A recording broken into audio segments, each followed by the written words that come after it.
L'entrevue du jour, une présentation de la résidence des bâtisseurs Monseigneur Deschênes à Montmagny, une résidence privée pour aînés située au cœur de Montmagny, pour vivre en toute quiétude. La résidence des bâtisseurs Monseigneur Deschênes à Montmagny, une résidence privée pour aînés située au cœur de Montmagny. Personnel compétent, service 24 heures sur 24, infirmière, entrée sécuritaire contrôlée et plus encore. La résidence des bâtisseurs Monseigneur Deschênes pour vivre en toute quiétude. Ma prochaine invitée, je suis tellement content de l'avoir avec nous. Elle est à Corail, à Haïti. Elle est venue nous en parler. Elle nous avait promis de nous faire des reportages, de produire des reportages pour nous raconter ce que ces gens vivent à Corail, à Haïti. Louise Soucy, bonjour. Bon matin. Comment y est? Comment ça va, Michel? C'est ce qu'on dit en créole. Ben, moi, ça va très bien parce qu'on est dans nos studios spacieux. Tu es venu, donc tu vois comment on est installé. Mais ce qu'on voit derrière toi, Louise, c'est juste une petite mesure, c'est juste une petite image du désastre que ces gens-là ont vécu. On va en parler dans quelques instants, mais d'abord, moi, je veux saluer l'avancement des technologies qui nous permettent de pouvoir jaser avec toi aujourd'hui par Internet. D'abord, le 1er septembre, tu es parti pour Haïti. On sait que c'est pas simple de se rendre à Corail. Explique-nous ton voyage. Alors, effectivement, c'est pas simple de se rendre à Corail. Il faut savoir que Corail est une petite ville qui est située en bord de mer, qui est en zone enclavée. Alors, on doit passer par les cailles pour se rendre, pour remonter du côté nord de l'océan pour se rendre à Corail.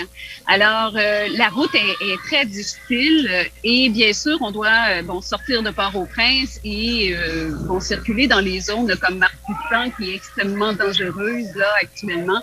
Je te dirais que la sécurité est un enjeu important, autant pour les gens, autant pour les étrangers et on m'a dit aussi pour des Haïtiens. J'ai rencontré des gens, même ici à Corail, qui ont vécu des histoires traumatisantes avec les bandits là, qui occupent actuellement les routes. Alors, c'est difficile de faire livrer des marchandises. Donc, tout l'aspect sécurité est un enjeu majeur. Mais pour ma part, ça s'est bien passé. J'avais bien préparé mon séjour. Bon, tu parles que le chemin est difficile pour l'approvisionnement.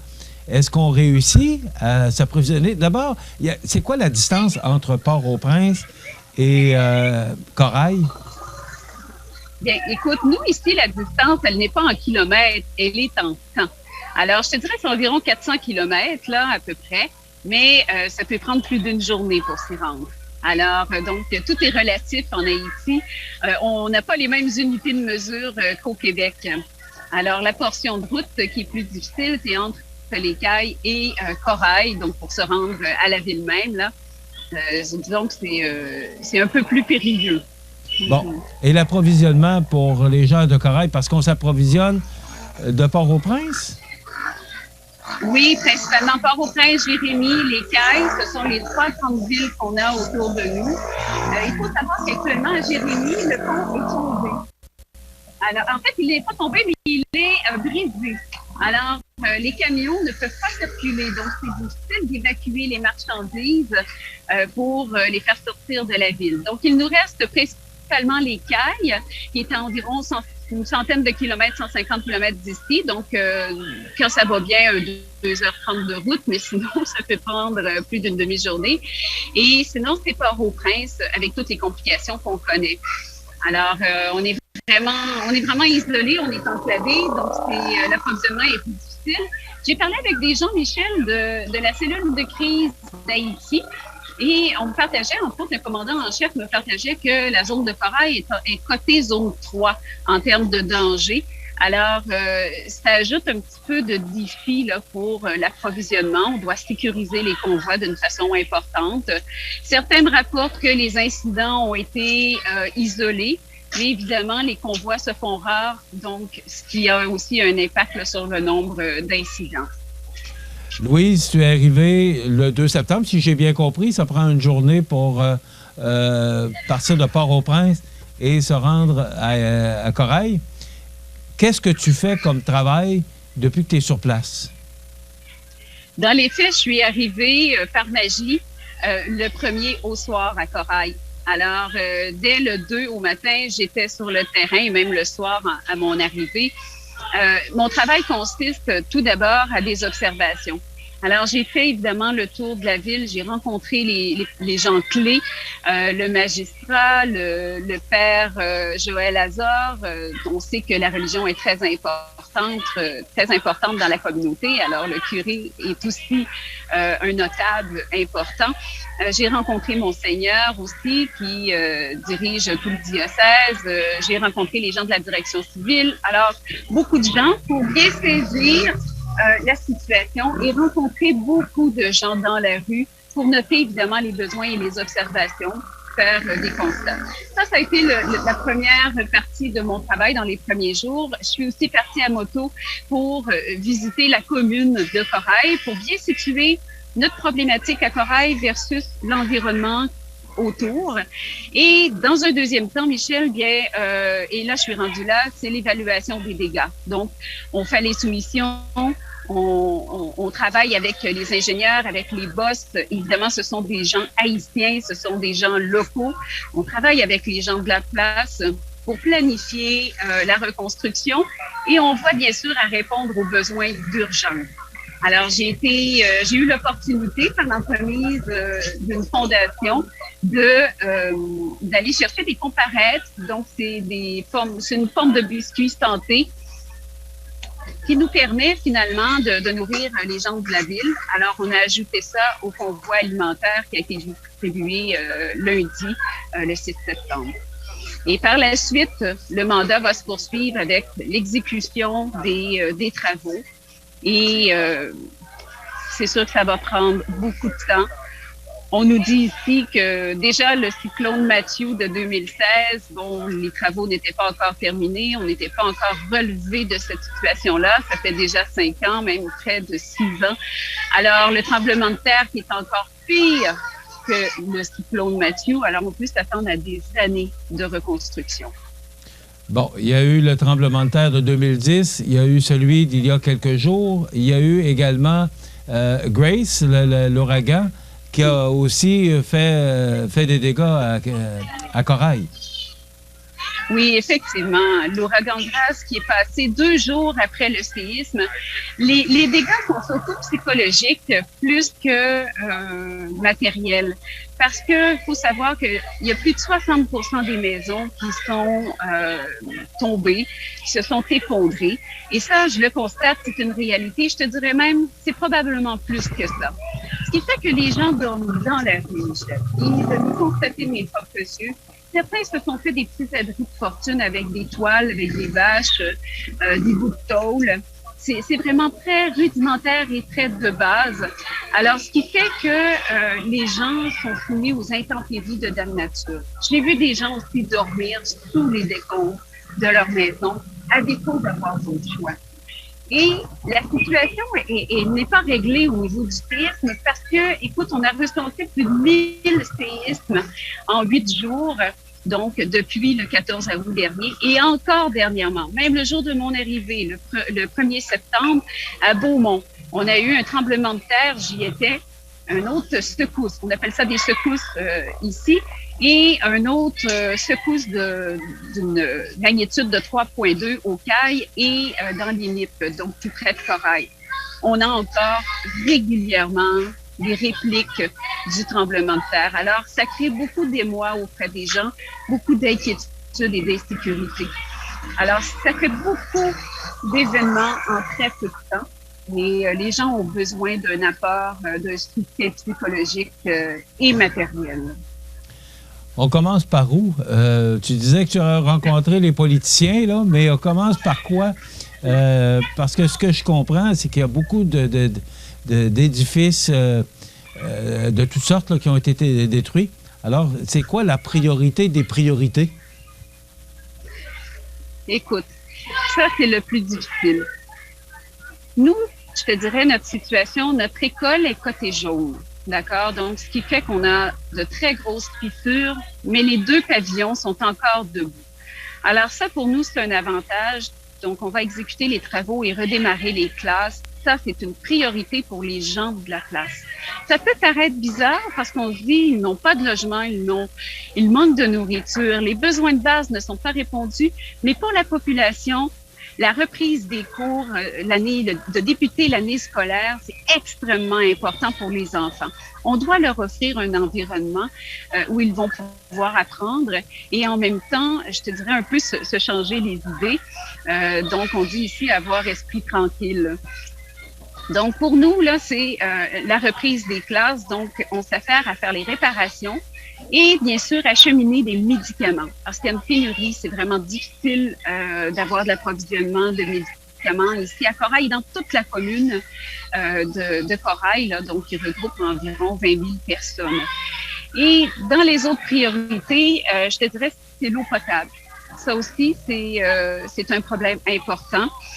La majorité, pour ne pas dire la totalité des citernes d'eau sont écrasées, se sont effondrées lors du tremblement de terre et beaucoup de veines d'eau ont été coupées aussi par le tremblement de terre. Donc, les gens s'approvisionnent en eau comme ils le peuvent.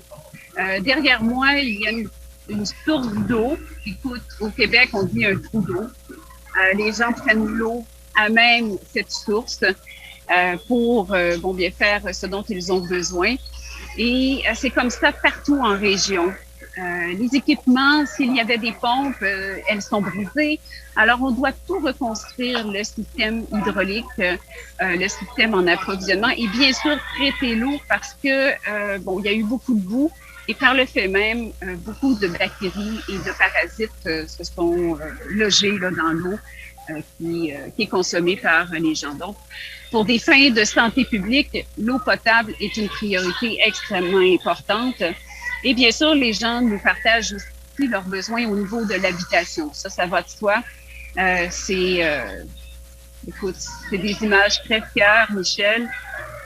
J'étais préparée à voir des choses difficiles, à entendre des discours qui sont douloureux, et je m'attendais pas à constater une telle histoire. Le paysage a changé, les montagnes aussi, et les villes, les villages aussi. Donc, c'est un impact majeur sur la vie des gens. Donc, on a vraiment 5 priorités qui sont l'habitation, l'eau potable, l'école, denrées alimentaires et soins médicaux. Pour ma part, ma première priorité, c'est l'école et les soins médicaux et l'eau potable. Louise, là, il y a une campagne de financement, de souscription là, pour aider ces gens-là. Un objectif, on en a parlé quand tu es venu nous voir, de 750 000 $. Est-ce que les gens embarquent là-dedans? Est-ce que les gens donnent? Est-ce que vous avez de l'argent? Ça prend de l'argent pour les 5 priorités que tu me mentionnes. Ça prend de l'argent pour tout ça. Est-ce que vous avez l'argent nécessaire? On n'a pas encore l'argent nécessaire pour répondre à tous les besoins. Même pas pour répondre aux 3 premières priorités. Écoute, juste les réparations de l'école Saint-Jean-Bosco, là, c'est plus de la moitié, presque la moitié du budget, là. Alors, on va devoir faire des choix, on va devoir prioriser, aller à l'essentiel pour essayer de répondre aux besoins d'urgence. Et par la suite, on va se donner un plan à court, moyen et long terme parce que jusqu'à maintenant, on n'a pas l'argent nécessaire pour répondre aux besoins. Et c'est blessant parce que quand on parle de besoins essentiels, on parle d'eau potable. Alors, juste ça, ça nécessite des unités de filtration de l'eau. Donc, c'est des coûts qui sont extrêmement importants. Là, on peut parler d'environ 10 000 $, 5 à 10 000 $ par unité, sans compter le fait qu'on doit creuser des puits, construire les citernes. Alors, c'est facilement 25 à 30 000 $, ne serait-ce que pour une installation. Alors, vous comprenez que juste pour dans la ville de Corail, on a 5 unités et elles sont tous brisées pour le moment. Et je vous épargne la situation de la commune où c'est 100% des besoins là, qui sont à répondre. J'ai des municipalités qui s'approvisionnent seulement avec l'eau de pluie. C'est ce que les gens font, même à Corail. Ils sortent des contenants. Lorsqu'il pleut, bien ça, c'est l'avantage. Ils peuvent récupérer l'eau pour la boire. Et les gens me disent les mains au ciel que, heureusement, c'est de la bonne eau. C'est de la bonne eau, l'eau de pluie. Alors, les gens font de petites réserves comme ça, mais tu comprends qu'on est sur des besoins primaires, là. Il reste à peu près 90 secondes. Louise, le moral des gens, comment est-il? Écoute, vraiment beaucoup de besoins psychologiques, Michel. Les gens ont peur, les gens sont encore effrayés. Le moindre petit bruit les fait sursauter. Les gens ont toujours peur d'avoir une autre secousse là qui va se produire, surtout la nuit, parce qu'il n'y a pas d'électricité à Corail. Alors, les gens ne peuvent pas courir et ils ont peur que, pour ceux qui s'abritent sous les débris, que ça tombe sur eux. Alors, les gens sont habités par une peur, ils sont terrorisés, ils sont traumatisés. Alors, les gens ont...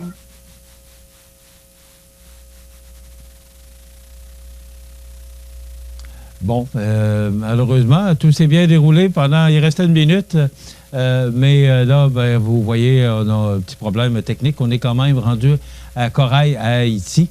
Mais on aura d'autres reportages de Louise qui nous montrera des images là, du travail qui se fait actuellement et de ce que ces gens-là vivent actuellement. C'est terrible. Alors, il y a actuellement, vous pouvez faire des dons et on vous donnera toute l'information nécessaire là, pour savoir où vous pouvez faire des dons pour aider ces gens qui vivent une période de vie extrêmement difficile. Alors, ce reportage était présenté directement à Corail, à Haïti, par Louise Soucy, qui est sur place et qui nous produira au cours des prochains jours d'autres reportages pour nous parler de ce que ces gens-là vivent actuellement à Corail, à Haïti. Voilà, ça complète ce reportage de Louise Soucy. L'entrevue du jour, une présentation de la résidence des bâtisseurs Monseigneur Deschênes à Montmagny, une résidence privée pour aînés située au cœur de Montmagny, pour vivre en toute quiétude.